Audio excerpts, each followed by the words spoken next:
What I'm about to share is over a year old, and some things have changed, but I thought it was worth revisiting. Recently, I've been studying two of the arts in particular. First, the one traditionally called art, as in, paintings, drawings, photography, etc., and music. Both go hand in hand. As goes the music, so goes the art, and possibly vice versa. But I'd like to suggest that arts are not just the things we would normally think of, i.e. music, photography, painting, drama, and so on. Writing is also an art. We would hardly have drama if it weren't for writing. And while I don't support Hollywood or mainstream media's ideals, I'm not going to get into a long discussion on drama. It's enough to know that it exists.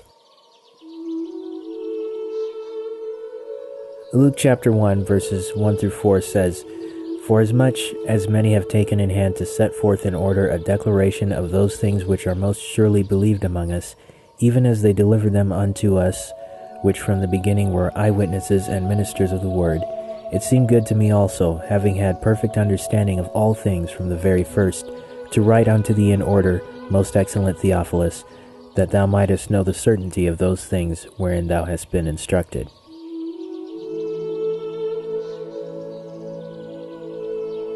Now to me, that's the commission of every writer, to write in order that our readers might know the certainty of the things of God. So everything, to me at least, should give out a lesson. If not a direct spiritual lesson, then an implied one. Let me explain. Going back to the Bible as an example, we know that the books normally mention God quite a bit. God spoke to Abraham, and Abraham did thus and so.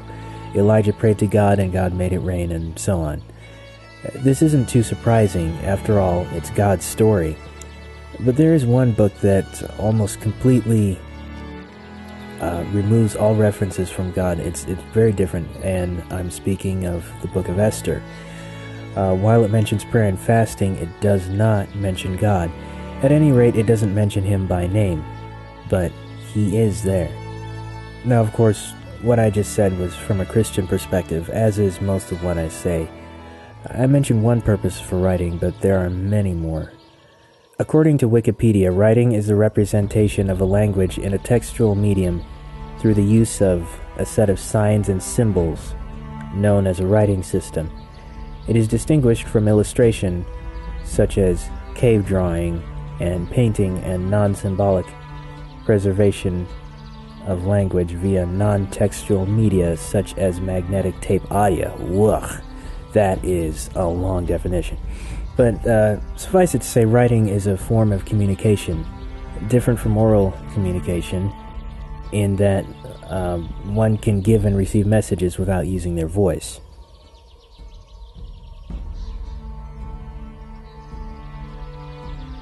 The art of music calls writing into use from time to time, particularly when lyrics to a song are written. Of course, music notation is often called music writing, which it definitely is. There are different kinds of writing. Though music notation is different from writing text, it is similar in some ways.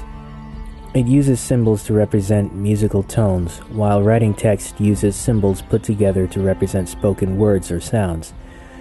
Luke touched on something very important in verse 2. To write, one needs experience, something to draw from. In Luke's case, he was an eyewitness, or if he never actually met Jesus, he did know many of the people who did.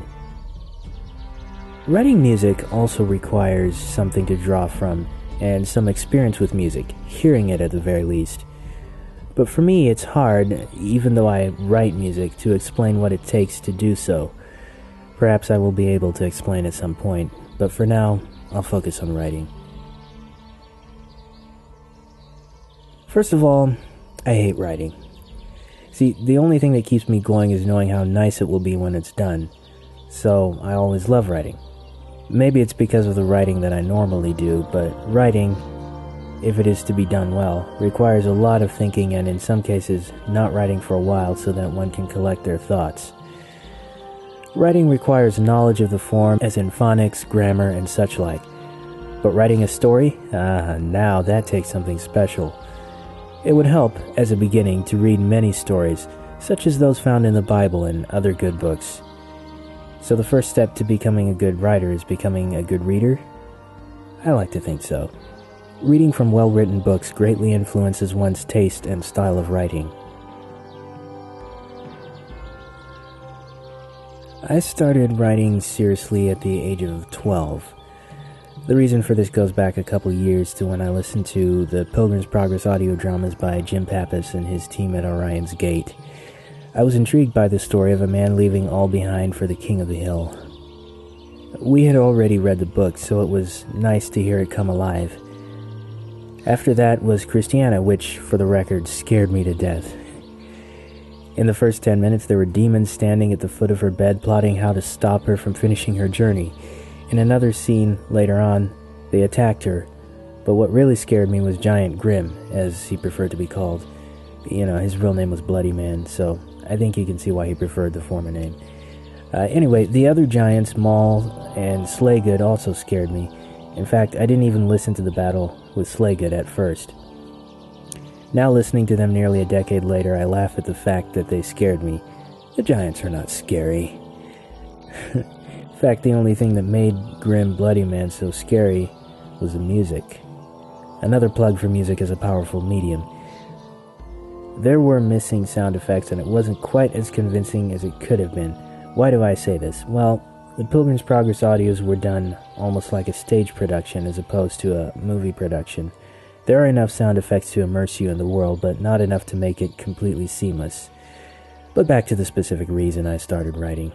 Mariana. At the end of Christiana, there was a pilgrim named Standfast, who, like Christian, had left wife and children to go on pilgrimage. Once he reached the Celestial City, he sent her an invitation to follow after with her children and join him at the Celestial City. He sends the invitation with Mr. Greatheart back to the town of Stupidity. But that is where the story ends. There was nothing more. That really left me wondering. And so I emailed Mr. Pappas and asked him if he had any scripts for Mariana. He responded, "Jerron, I don't have any scripts for part 3 yet, but I plan to soon. If you do something, I'd be interested in your ideas. Perhaps I could use some of them for my new book." Wow, I was only 12 at the time, so that was a tremendous incentive. Unbeknownst to him, I had already started writing my version of what I thought would happen on the previous day. I'm not sure he even knew I was a kid at the time. Anyways, I told him what I had started, and I've kept on writing, learning, falling down, getting up, not writing for nearly a year, the whole works. It's been a most compelling and tedious journey writing Pilgrim's Progress 3 on just a few scraps of information, but I believe it's for the best. I pray that as it goes out, people will actually be blessed by it. After all, I am writing for the very reasons Luke mentioned, so that others might know the certainty of those things written in the Word. Next time on Chronicles of a Dreamer, Pilgrim's Progress 2 book by Mr. Pappas. This opened up a whole new world for me as I learned the answers to some of the questions. I studied all the information I could find in the book, and I was in for some surprises. It was my intention to continue as seamlessly from the end of Pilgrim's Progress Part 2 as possible.